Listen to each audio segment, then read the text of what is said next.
Olá, seja bem-vindo ao canal do Professor Dester. Neste vídeo vamos estudar a resposta do indutor ao degrau e ao sinal senoidal. Duas funções importantíssimas aí na área de circuitos elétricos, ok?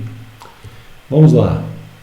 Para quem não me conhece, Professor Dester, minha formação acadêmica com doutorado, mestrado, graduação e pós-graduação. Atuo como professor na área de engenharia elétrica, de controle e automação e da ciência da computação. Aqui é a minha experiência profissional. Minhas redes sociais. Fique à vontade aí para entrar em contato, caso tenha alguma dúvida, sugestão, ok? E neste vídeo, então, veremos a resposta do indutor ao degrau e a resposta do indutor ao sinal senoidal. O que é a resposta do indutor ao degrau? Na verdade, nós vamos submeter um indutor a um degrau de tensão, uma fonte que permita aplicar um degrau de tensão, ok? Nesse indutor. Isso simula o chaveamento do indutor, ou seja, fechamento de uma chave, ok? Como se nesse circuito aqui houvesse uma chave, uma fonte, e eu fechasse essa chave e aplicasse um degrau no indutor. Como que será o comportamento desse indutor, a aplicação desse degrau? Nós vamos ter o comportamento primeiro da corrente no indutor, que não vai se elevar instantaneamente, vai seguir uma função, essa função, V sobre R, multiplicado por 1 menos E elevado a menos RT sobre L, ou RL vezes R sobre L vezes T, onde R sobre L é o inverso aí da constante de tempo do circuito, ok? Então, e como nós estamos aqui elevando a menos R sobre LT, é como se estivéssemos elevando a constante do circuito. Então, constante de tempo, aqui está a constante de tempo do circuito, L sobre R. Então, essa corrente vai se elevar gradativamente, obedecendo essa função, até atingir o valor de regime, que será o valor da corrente máxima, limitada somente pelo valor desse resistor, ok? Então,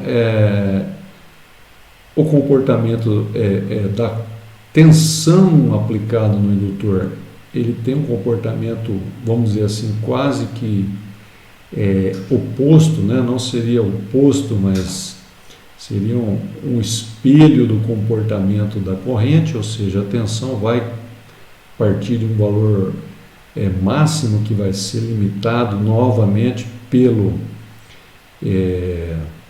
resistor L e vai decaindo até atingir o valor praticamente de zero, sendo que nem regime, ou seja, num tempo acima de 5 tal, essa tensão tende a zero, toda a queda de tensão vai estar aplicada aqui sobre o resistor. E a equação, a função que rege esta curva, seria essa aqui, ok? Lembrar que nesse eixo nós temos o tempo, e 5 tal aqui é o período, o tempo onde a corrente chega aí aproximadamente a 99% a quase zero, 0,001%, e aqui a 0,99% a corrente vai atingir aproximadamente 0,99% do valor da corrente máxima. Quando se passar 5 tal de tempo, sendo que o tal vai depender da relação entre L e R. Ok? Bem, Então nós temos aqui as curvas da tensão, a curva da corrente, ok? Isso aqui já é exatamente para o circuito que nós vamos simular, ok? No microcap. E aqui nós temos a curva da potência, que é o produto da curva da tensão pela curva da corrente, né? O valor de 5 tal para esse circuito é 0,05 segundos.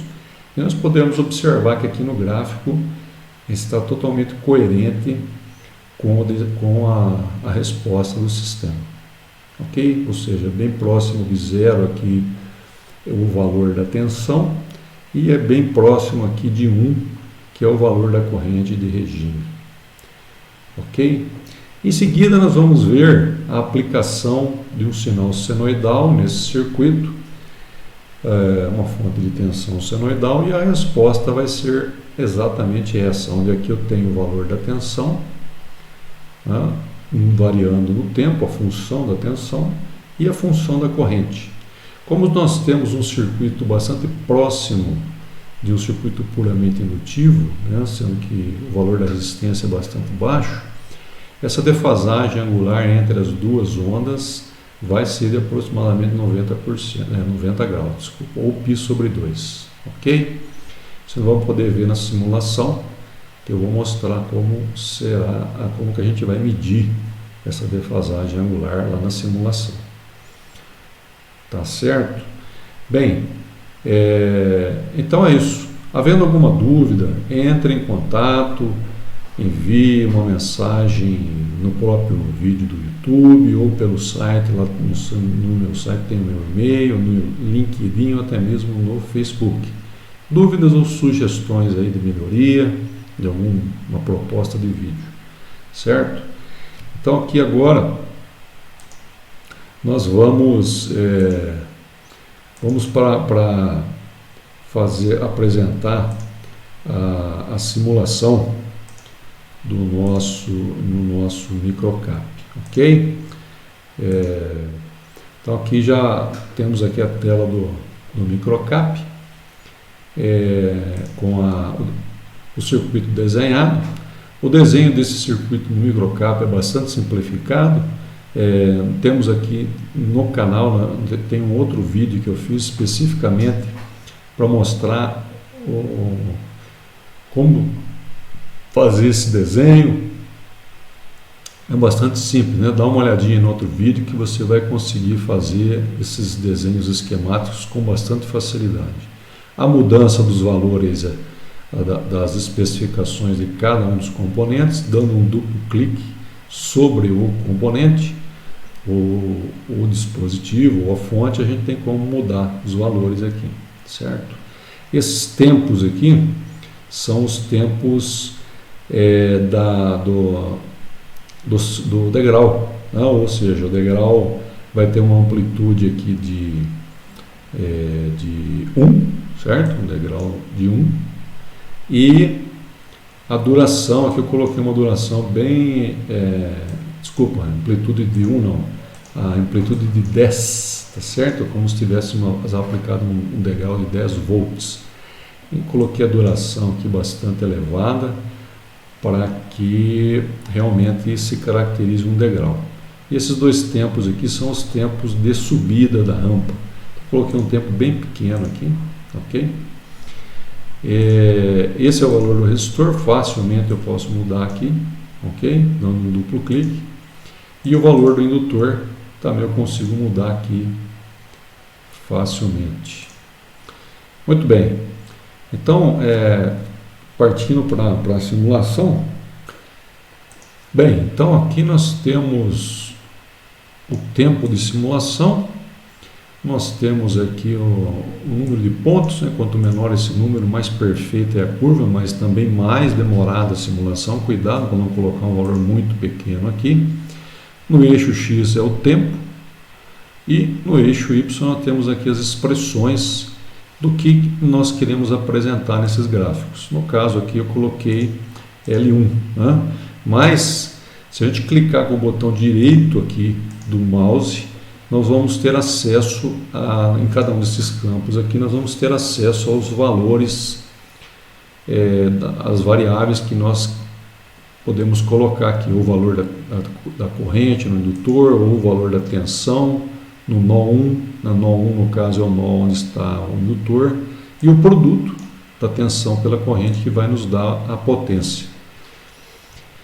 Bem, aí clicando no botão Run, né, a gente vai apresentar aqui o gráfico, né? Então, nós temos aqui o gráfico sendo apresentado. Veja que eu tenho o gráfico da corrente.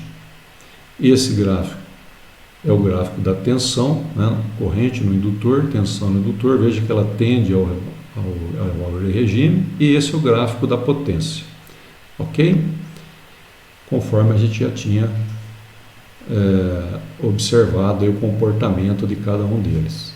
E para medir aqui, fazer alguma medida, né, nessa curva, por exemplo, eu seleciono essa curva e clico nesse botão aqui chamado de Cursor Mode.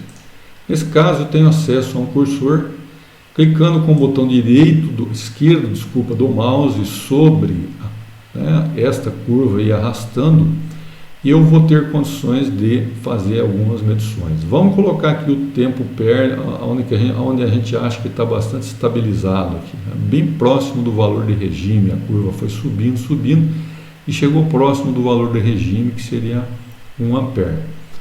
Então, nesse caso aqui, a gente arrastando o mouse para cá, né, em cima da curva, segurando com o botão direito e arrastando, nós vamos encontrar alguns valores aqui.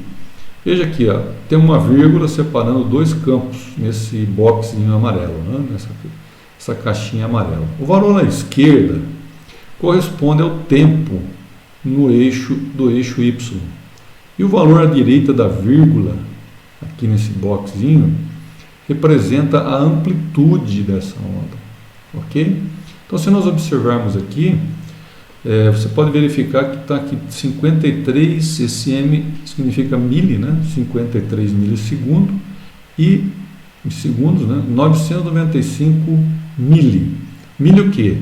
É a unidade aqui do eixo Y, no caso, corrente, em ampere. Ok? 995 miliampere está muito próximo do valor de 1 ampere. Então aqui, veja que está coerente com aquilo que a gente tinha calculado. Nós calculamos um valor de 5 tal, 50 milissegundos, né? Ou seja, 5 tal é o tempo que demora para o circuito estabilizar o valor da corrente, né? A corrente se estabilizar e tender ao valor de regime. Ok? Então veja, 53 milissegundos, e o valor chegou muito próximo do valor de regime do circuito, ou seja, o valor de regime é o valor depois que o circuito se estabiliza, né, que a corrente se estabiliza. 995. Muito legal, certo? Podemos também fazer isso aqui para a tensão, né? Selecionamos aqui o gráfico da tensão, veja, 10 volts é a tensão inicial. E arrastando aqui, até a gente observar no gráfico o valor que a tensão se aproxima de zero, nós vamos chegar aqui a 54 milissegundos e 41 milivolts, que é quase muito próximo de zero em função do valor máximo aqui da tensão, certo? E 54 também está bem próximo dos 50 milissegundos que nós calculamos lá para 5 tal. Ok? Então, só lembrando, para eu fazer essa medição, eu tenho que clicar sobre a curva e arrastar, segurar o botão esquerdo do mouse pressionado e arrastar. Então, aí eu tenho um boxinho aqui em amarelo, separado por uma vírgula. À esquerda, o valor do tempo, que corresponde ao eixo X, e à direita da vírgula, o valor do eixo Y, que no caso aqui é em medida da tensão, né? O valor máximo aqui atingido 10 volts, e aqui nesse ponto eu estou medindo 58,2 milivolts. Aqui para a potência a mesma coisa, eu posso selecionar essa curva, clicar aqui e arrastar e verificar o valor da potência para qualquer momento aqui. Então veja que eu tenho um valor de potência máximo aqui vale a mesma coisa, é um boxzinho separado por uma vírgula, onde do lado esquerdo eu tenho aqui o que está no eixo X, que no caso é tempo, né? E do lado direito eu tenho o valor do eixo Y, que no caso aqui é a potência. Então eu tenho 2,5 watts de potência no ponto máximo aqui da curva, que seria o produto desse ponto aqui, certo? 5 vezes 0,5, que dá realmente aproximadamente 2,5. Veja que eu também posicionando o cursor, só posicionando o cursor em cima da curva, bem sobre a curva, eu consigo obter o valor naquele ponto, tá? Evidentemente que isso também é possível de fazer, só que menos preciso do que você clicar sobre a curva, segurar com o botão esquerdo e arrastar, tá? Veja que não se esqueça de ativar esse botão aqui, o cursor mudo, para poder ter acesso a esse boxezinho aqui, onde separado por vírgula, aqui do lado esquerdo tem o valor do eixo Y, que no caso da nossa simulação aqui é em segundos, e do lado direito eu tenho o valor do eixo Y. Como eu estou pegando esse gráfico, é potência. Se eu pegar esse gráfico, o valor aqui é tensão, do lado direito da vírgula.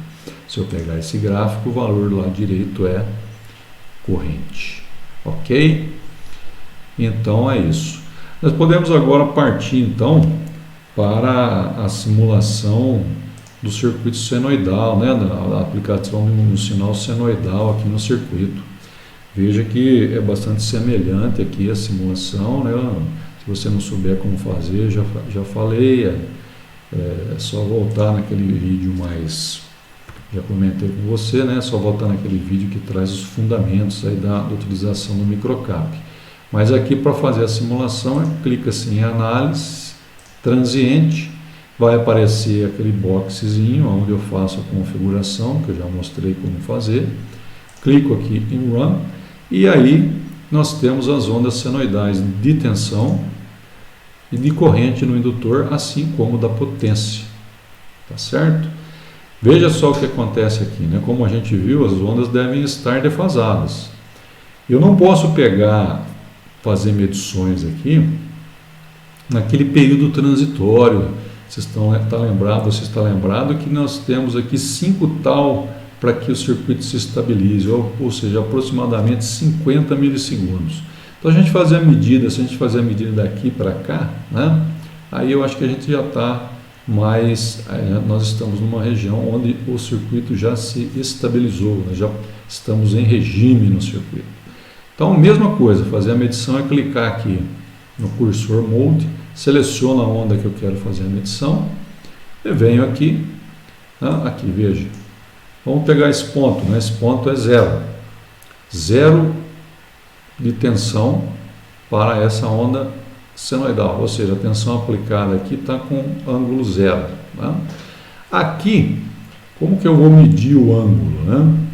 A medição do ângulo aqui vai ser indireta, porque na verdade eu vou olhar o valor do tempo aqui no lado esquerdo do box.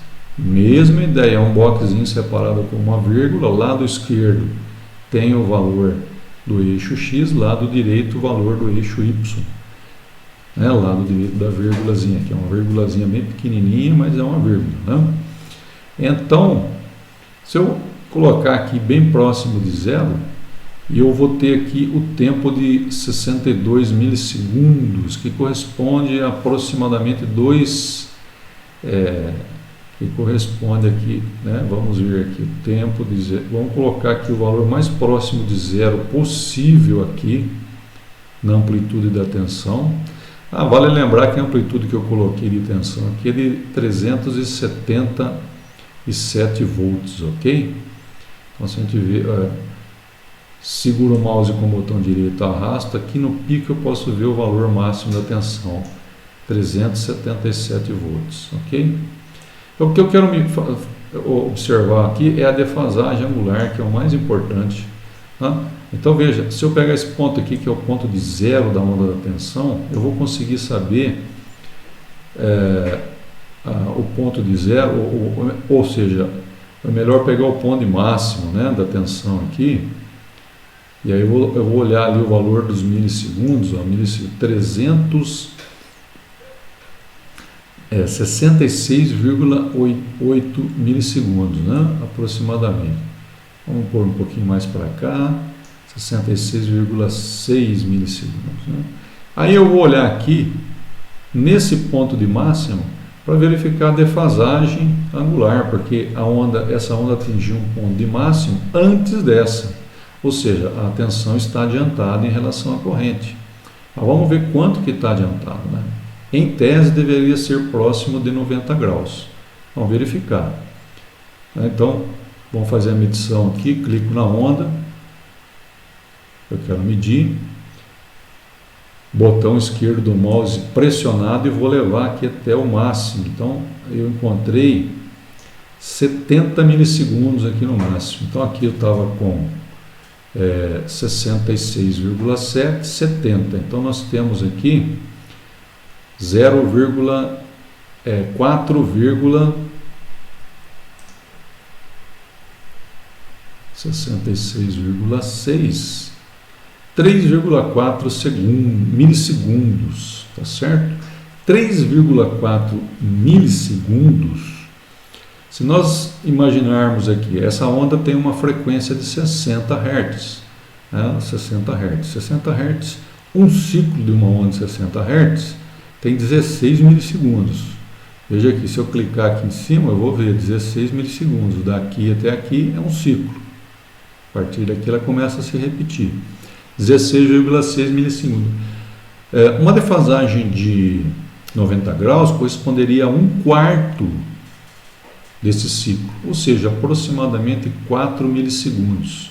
Veja que eu medi aqui, né, deste pico para este pico, eu tenho 3,4 milissegundos, ou seja, bem próximo dos 4 milissegundos que a gente tinha calculado aí na teoria. E por que eu não consigo os 4 milissegundos? Porque o circuito tem um resistor. Né? Se fosse um circuito puramente indutivo, que eu não consigo simular e nem fazer na prática, eu teria os 90 graus de defasagem. Né? Então veja, porque daqui eu tenho 66,5 e aqui eu tenho 70 milissegundos. Então eu tenho aí 3,5 milissegundos entre esse pico e esse, ou seja, essa tensão atingiu o pico 3,5 milissegundos antes da corrente. E esses 3,5 milissegundos, se eu pensar em um ciclo, corresponde a aproximadamente 1/4 do ciclo. E 1/4 de um ciclo é π sobre 2, é 90 graus. Certo?